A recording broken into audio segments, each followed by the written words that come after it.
Last week, we stopped at 14 principles of management. And today we are going to look at sources of financing business. Sources of financing business. Finance has no doubt been a very big lacuna in the process of in the course of financing business in Nigeria. So a lot of business ventures are going down today as a result of lack of finance. So when we talk of finance, we are looking at money, liquid cash, or in assets. And we have these sources of finance. We have about three types. We have the long-term sources of finance, which we shall take one after the other. We also have the medium-term sources of finance, and also we have the short-term. Under the long-term sources of finance, we are looking at those finance that can last for a period of 5 years, 10 years, 15 years, 20 years, as the case may be. And these long-term sources of finance take the form of share capital. In most cases, you can hear on radio and television when public quoted companies are listing or subscribing, asking members of the public to subscribe to their shares, offers of subscription. We also have preference capital or preference shares, retained earnings or internal accruals. By retained earnings, we are referring to all those profits the company have made in the past when they are profiting back into their business. That is part of the retained earnings. Then we also have the venture bonds or bonds. So you see corporate organizations, even state government, federal government, local government, issuing out bonds, inviting members of the public to subscribe to their bonds. There is a way of raising funds to finance capital projects. We also have term loans from financial institutions, venture funding, asset securitization, and others. Then we move to number 2, which is the medium-term sources of finance. Under these medium-term sources of finance, we are looking for a period of 3 to 5 years because it will not last for too long. It has to be within the range of 3 to 5 years. We have preference capital in this category, also bonds, financial institutions, government and commercial banks, lease finance, hire purchase finance. Because of time, I'm supposed to explain this hire purchase finance. You can see some Okada riders, bus drivers, buying their buses on hire purchase and pay for a period of 1 year or 7 months, as the case may be. We also have short-term sources of finance. Under short-term sources of finance, the money will not exceed a period of 1 year. Within 1 year, the money is being liquidated. In this arrangement, we have issues like trade credit. A situation here as a businessman, you go to your supplier, you carry goods on credit. As making sales, you will now go back and pay. It is part of raising funds for the business. We also have short-term loans like working capital, loans from commercial banks, even microfinance banks, and so on. We also have fixed deposits for a period of 1 year or less. Advance received from customers. My Igbo brothers in Ladekwan trade Aspanda market, they always do this. You come to them, do you have so and so product? They will tell you, yes, it is in my packing store. Pay your money. In the next 2 days, I will bring it out from the wharf. They don't have the product. They are just collecting your money stylishly. When they have gathered the money from 5, 6 customers, they will now go to the market and buy that item. It is part of finance, insofar as your money is not lost at the end of the day. We also have creditors, people that are owing the business ventures. Each time they pay money to the business owner has succeeded in getting fresh funds, which he will also put back into his business. We also have payable, factoring services, bill discounting, because each time you are buying and you are getting a discount, it is also reflecting in your working capital as a business owner. We also have own capital, the one you have yourself, which you have saved over the years. Equity capital, once you have in shares, retained earnings, I've explained that before. We also have borrowed capital. You can borrow from friends and well-wishers. in order to finance your business. You can only also borrow from financial institutions, commercial banks, general public, friends and well-wishers, family members, and so on. Then let's look at internal sources. In these internal sources, we are looking at retained profit, because over the years, just like under President Jonathan, when we are making money during the windfall, during the oil boom, I learned Ngozi Okonjo while advising the governors for them to save for the rainy day, but the governors refused. They say, let's share everything. But so you find out that as a business owner, you are supposed to retain part of your profits. Just like we are now facing this COVID-19. Business owners are locked down for the period of 1 month. Everybody staying at home, just consuming what you have gained over the years. If you don't have savings as a businessman, by the time the lockdown will be over, you see yourself being out of business. This is simple logic. You don't need to consult your pastor before you know this. We also look at external factors, external sources. The external sources of finance has to do with funds that are generated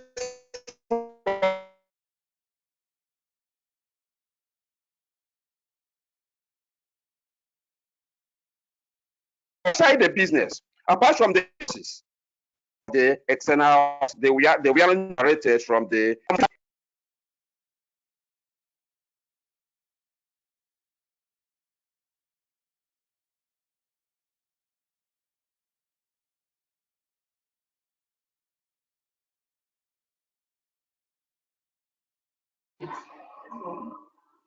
Please, Dr. Kechuku, please unmute your mic.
Can you hear me now?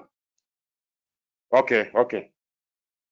So, sorry, I go back a little, back to capital market. I said we have two sources of markets in Nigeria, capital market and the money market. This capital market, Barbara, can't you hear me now? I'm on. This capital market, it is the market. Hello, Yomi, you can hear me, Abi? Yes, yes. Okay. So this capital market is a market where securities can be traded on. Securities like shares. You see investors trooping to the Nigerian Stock Exchange trying to buy securities or even sell what they have. This is capital market, and most individuals or even corporate bodies normally raise money for their business through this venture. Last time, First Bank Nigerian PLC needed about 350 billion in order to improve on their infrastructural development. They didn't have any other option than to come to the capital market to raise this money through offer for subscription. They created new offer, public offer. During the recapitalization exercise of banks in 2003-2004 by former CBN governors, Professor Charles Soludo. So you find out that all these commercial banks, most of them rushed to the market in order to raise the required capital to show up their paid up capital. Banks like Standard Trust Bank, Zenith Bank, Diamond Bank, Access Bank, all State Trust Bank, all of them rushed to the stock market to raise money in order to meet up with their paid up capital, which is 25 billion naira. We also have the money market. This money market has to do with banks, microfinance banks, and some other businesses that fall under money lending within the money market. So you find out that individuals can approach all these commercial banks and they collect money through overdraft, through even outright loan from them, insofar as you have your collateral. So from there, we move to personnel management in business organization. Under this personnel management, we are going to look at the human resource management functions. In human resource management function, we are going to look at it in three different perspectives: the managerial function, the operative function, and the advisory function. Then under the managerial function, we are looking at planning. Before you begin to establish any business outfit, you find out that a human resource person must be there, trying to investigate on the kind of location you are going to operate. That's why we have administrative job functions being included in a human resource department. A human resource manager will go out there to source for the land.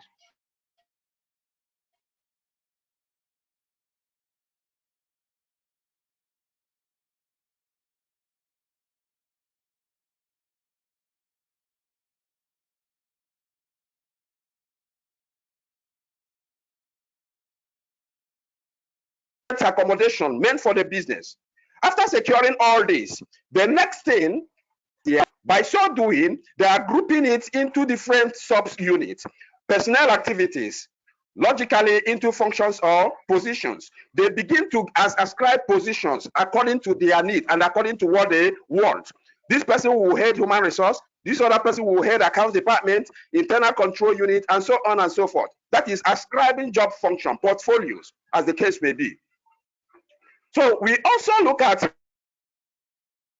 directing function. After that, human resource manager is now saddled with the responsibility of directing affairs of the organization. How do they do that?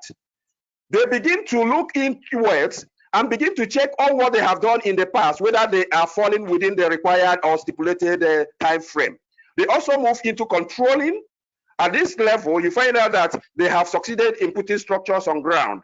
This controlling will also take them into going back, assessing the performance of all what they have done in the past. We also have operative functions, which has to do with employment, recruitment of staff, putting them in the right job position, their development, training, compensation, giving them appropriate salary, maintenance. Under maintenance, we are looking at appointments, training of people, and making sure that they are well catered for.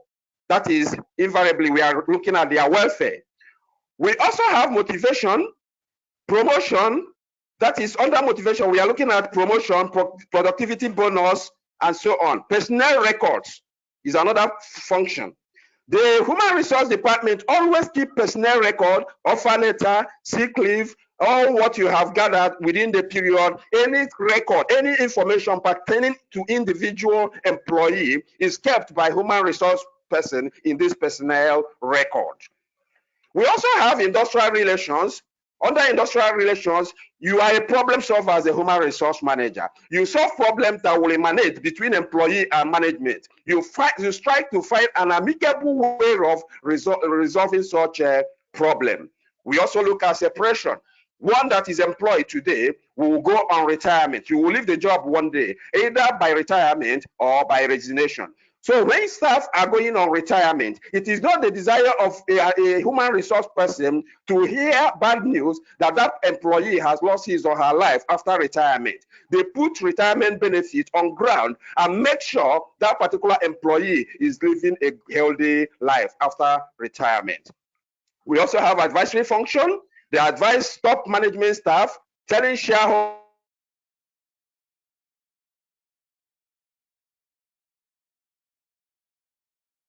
management when there is need for them to recruit and when there is need for them to, maybe.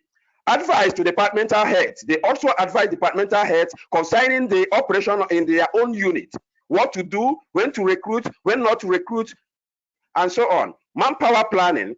Human resource manager also help in manpower planning. They help in training the particular employee and help make sure that that particular employee actualizes his dream within the workplace. Let's look at making future manpower forecast. Expert forecast. As a human resource manager, you must be an expert in forecasting informal decisions, formal expert survey, and how to actualize it in the workplace. You will now consider the trend analysis. The trend analysis has to do with what is going on within your operating environment. What is trending? What is happening? What kind of employee are you looking at? And where do you source for all this required manpower?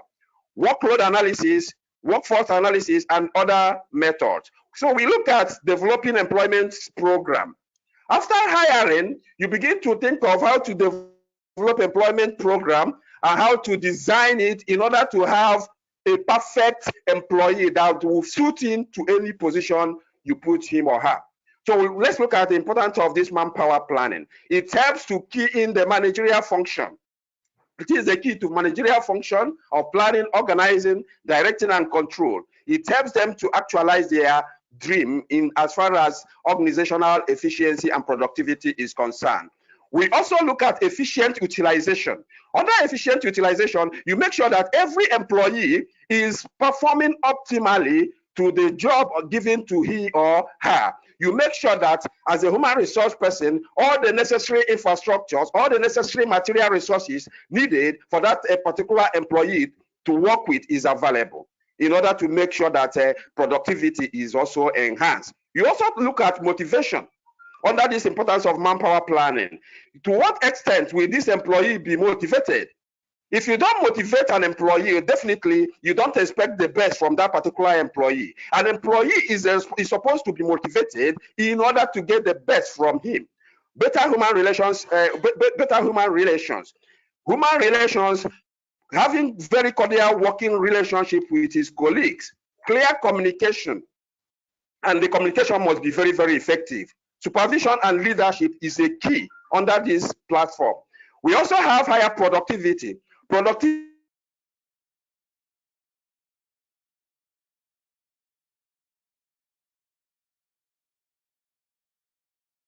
resources are utilized in best possible manner. An efficient utilization of increase in return on investment, ROI in bracket. When you have an increase on returns on your investment, automatically management is making efficient use of their material and human resources. And it is the job of a human resource manager to make sure that all these things are put in place. We also look at recruitment. It is also the job function of a human resource manager to recruit the right staff meant for the job. Not just recruiting, you process the recruitment through submission of curriculum vitae, resume. Then after that, you select the best person for the job. You source for your recruitment through internal sources. In most cases, you see some organizations, vacant position comes up, they say, no, we are not looking from outside. Let's look at people we have within. Let us move them to that level. Take, for instance, the position of a managing director. Most organizations don't go outside looking for a position of who will fill that gap when the need arises. They will look for a deputy managing director or an assistant managing director and promote him to move to that level. No needless of going outside to look for that. Such method is regarded as internal sources. We also have the external sources. External sources has to do when you now go outside when you now go outside to look for someone that will now cushion the gap or fill in the gap that is being created in the workplace.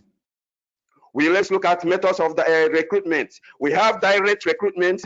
When you are recruiting directly by yourself within the organization.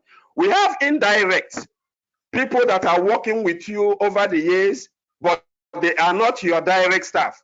In most cases, you use advertisement, print media, radio and television in order to do this kind of an indirect method of recruitment. We also have third party, where you make use of third parties, references, and so on. Then selection method, process of selection. In the course of interview, we have three types. We have applicant blank,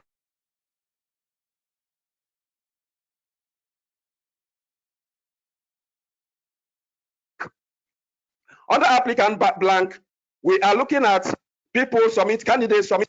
We have also test, reject some candidates. In the course of test, you are rejecting some candidates while you are accepting some candidates. We now have the interview section.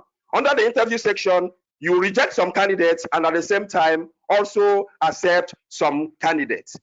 We also have applicant blanks, which has to do with your biodata, your personal information. When you pick up a copy of a CV, and the first thing you will see is the name of the applicant, date of birth, state of origin, religion, the permanent home address, phone number, email address. All these are your biodata.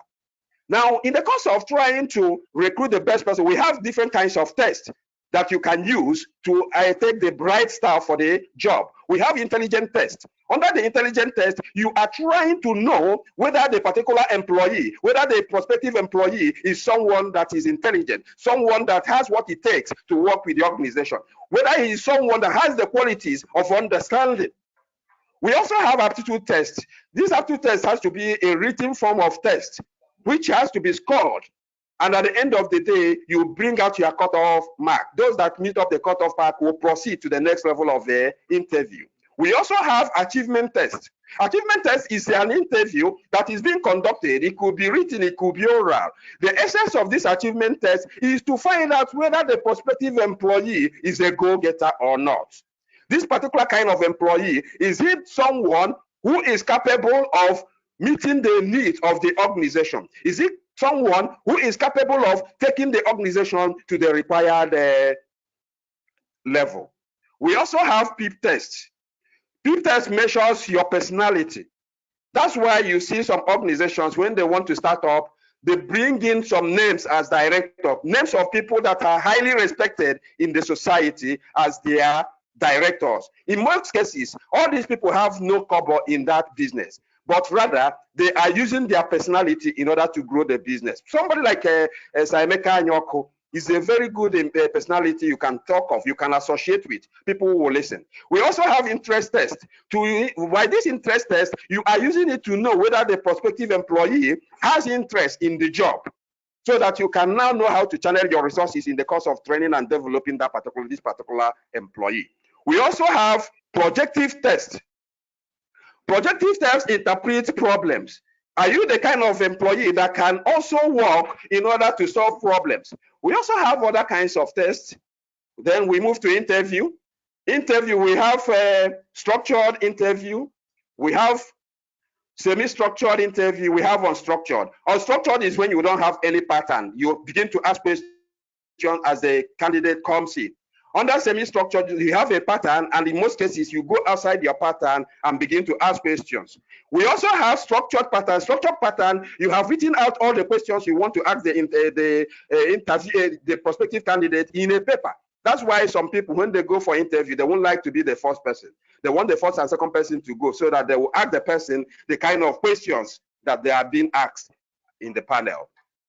We also have placements. Placement is when you recruit a staff and you now place that staff in a department where he or she fits in. We have induction. Induction has to do with training of the particular employee in order to equip him with and give him first-class information on what the organization is all about. So let's have our assignment. Question number 1. List and discuss the various sources of financing business in Nigeria. List and discuss the various sources of financing business in Nigeria. Question number 2, distinguish between capital market and money market. Distinguish between capital market and money market. Question number 3, briefly discuss the functions of human resource manager in Zenith Bank PLC. Briefly discuss the functions of human resource manager in Zenith Bank PLC. I take it up again. Question number 1, list and discuss the various sources of financing business in Nigeria. List and discuss the various sources of financing business in Nigeria. Question number 2, distinguish between capital markets and the money market. Distinguish between capital market and money market. Question number 3, briefly discuss the functions of human resource manager in Zenith Bank PLC. Mr. Yomi, can I continue? Are you giving me extra time? Hello, Mr. Yomi. Okay. Now let's look at job evaluation. When we talk of job evaluation, you will also look at, it is a process of analyzing job, evaluating job to know where a particular employee will fit in.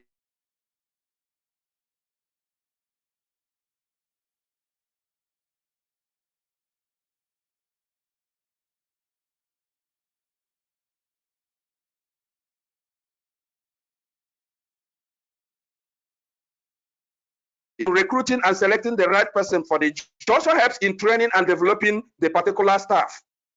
Training and development is a process that takes place from the beginning, from the entry level up to the retirement age. You continue to train and retrain until that person goes on retirement. We also have placement and orientation. Let's look at process of job analysis.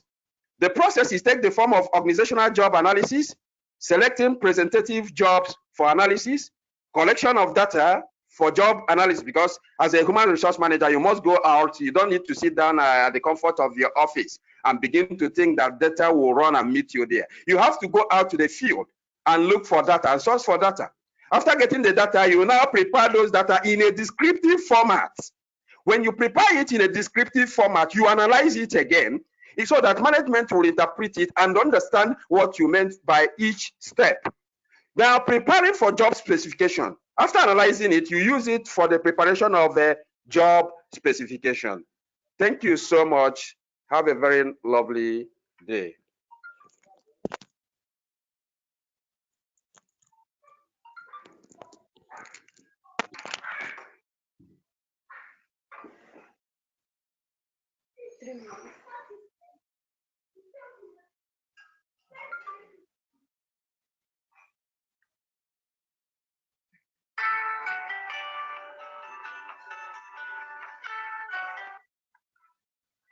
Hello? Yeah. Hello? You submit it to the usual email, valentineekechukwu@yahoo.co.uk. Valentine is one word, all in small letter. Valentine Ekechukwu is one word, all in small letter, at yahoo.co.uk. Please indicate your center and your state. Indicate your center and your state, please.